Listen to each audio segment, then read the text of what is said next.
So how's the hunting season been going so far? Pretty quiet? Excellent. Yeah? Excellent, yeah.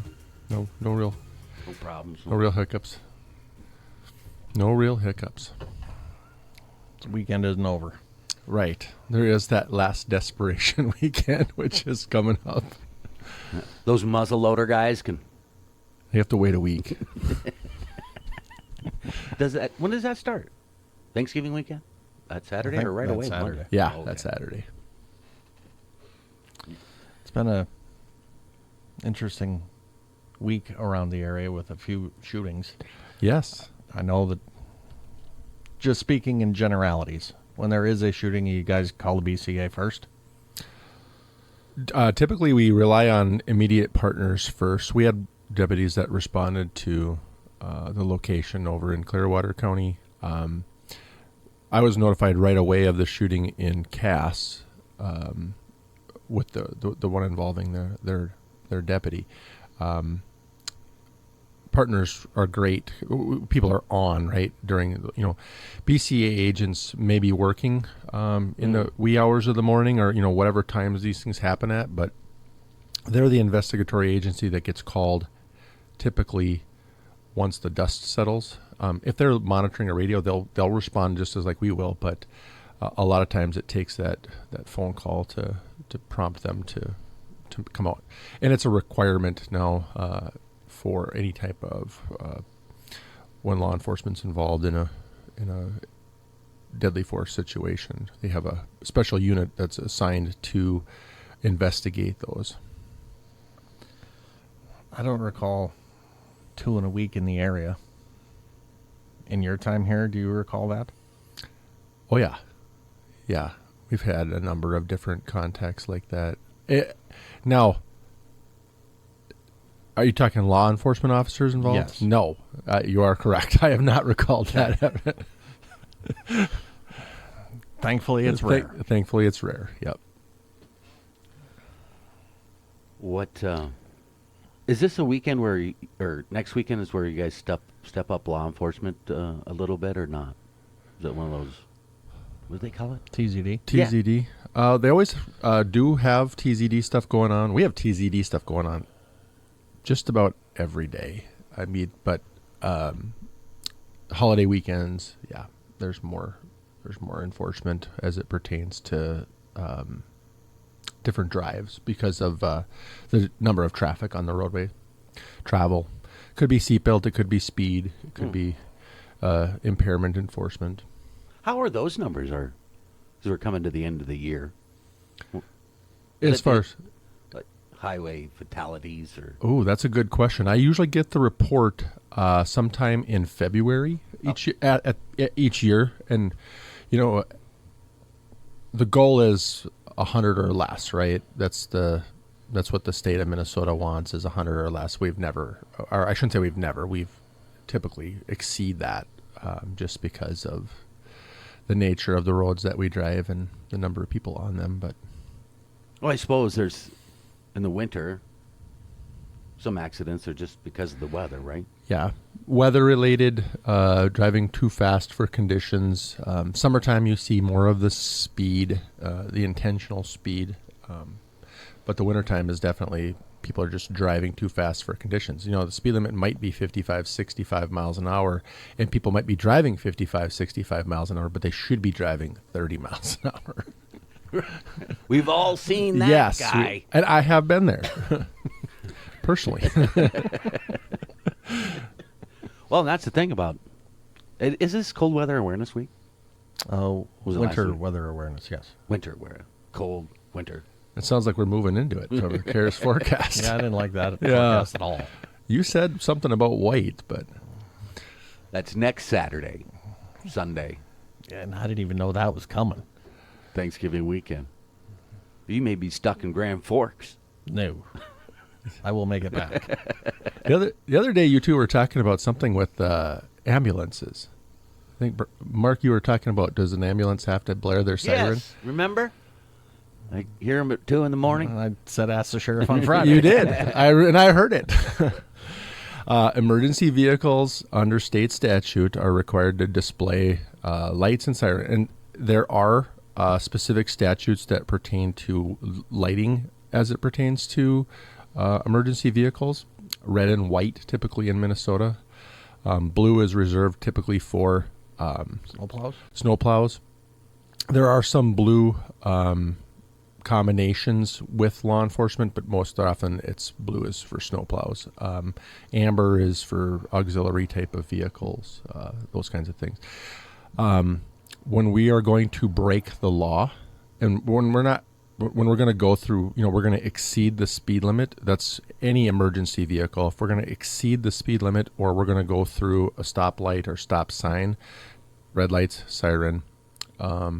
There are certain circumstances where law enforcement officers may shut down their siren if it's a public safety concern. Like if I'm responding to say an armed robbery in progress, if I've got 45 miles to get there, I'll turn it on for the first, 43 miles and then shut it off the last 2 so I don't alert the suspects of my arrival. But those are certain circumstances. Some people will request ambulances for transport, and they'll request them no sirens. Ambulances will travel at distance sometimes with their lights on and no siren, just because over a long period of time it just gets monotonous in the vehicle, and it has this hypnotic effect over distance. So there are circumstances where they'll turn their sirens down, but for the most part they respond lights and sirens in a bona fide emergency. Because an ambulance at 2 a.m. on Highway 2 with 0 cars around, to me, shouldn't need a siren. Well, sometimes there are, because you can hear the car pulling over, right? Get out of the way, hitting the rumble strip.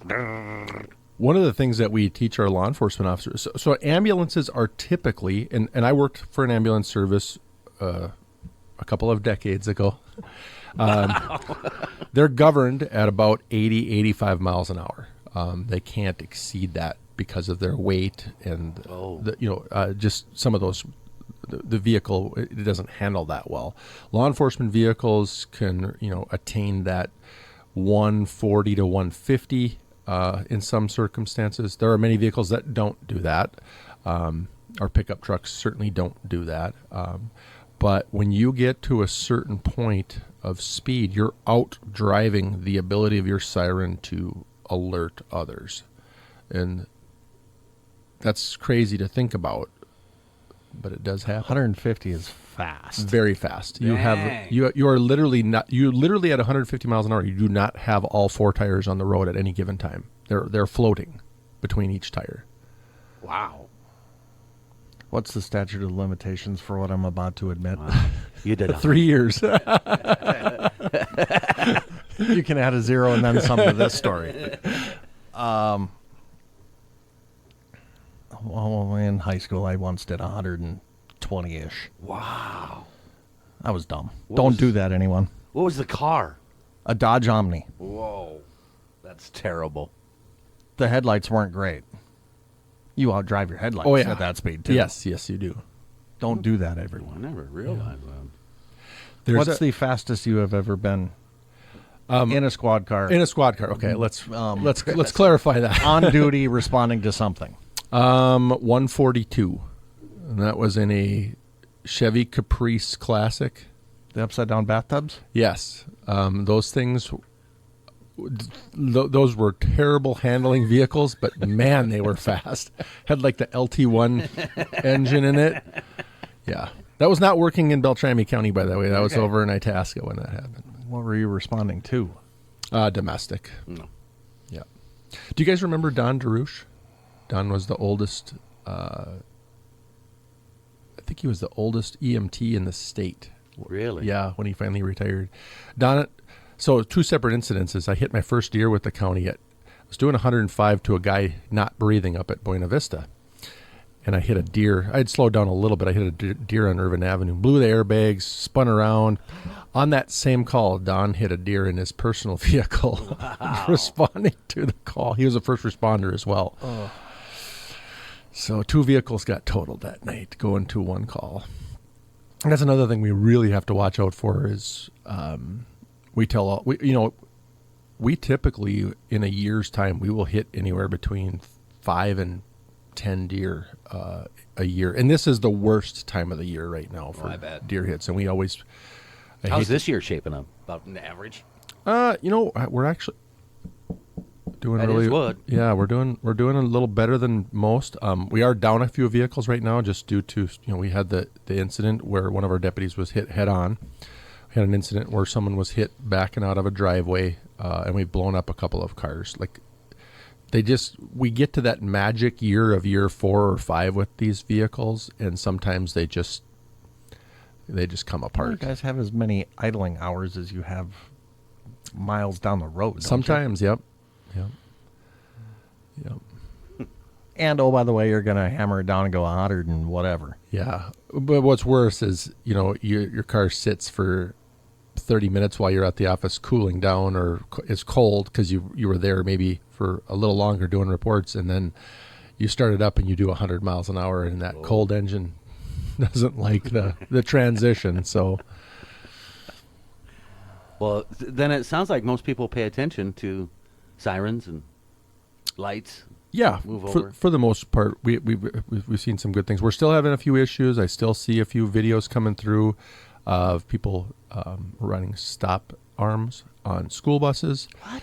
Yep, it's one of those things where people have to pay attention. You have to pay attention to what you're doing. Your driving is a job. It's not a casual encounter to get you from point A to point B. You are working at that point, and you should be paying attention to your work, because you are driving around in many times, a couple 1,000-pound missile, if you think about it. Right. And even at low speeds can kill, and oftentimes do.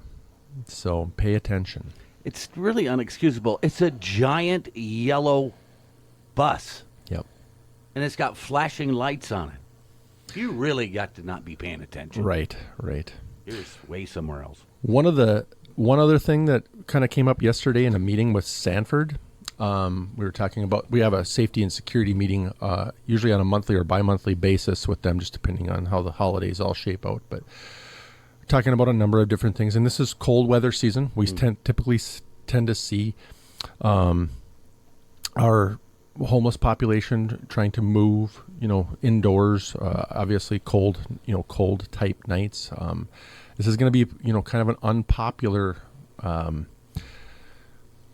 topic of subject, but it's got to be addressed. And that is somewhere along the lines they had read in a newspaper. I don't know if it was one of our local newspapers or if it was in the Star or one of those, but it was urging people to go to the law enforcement center or to the ER.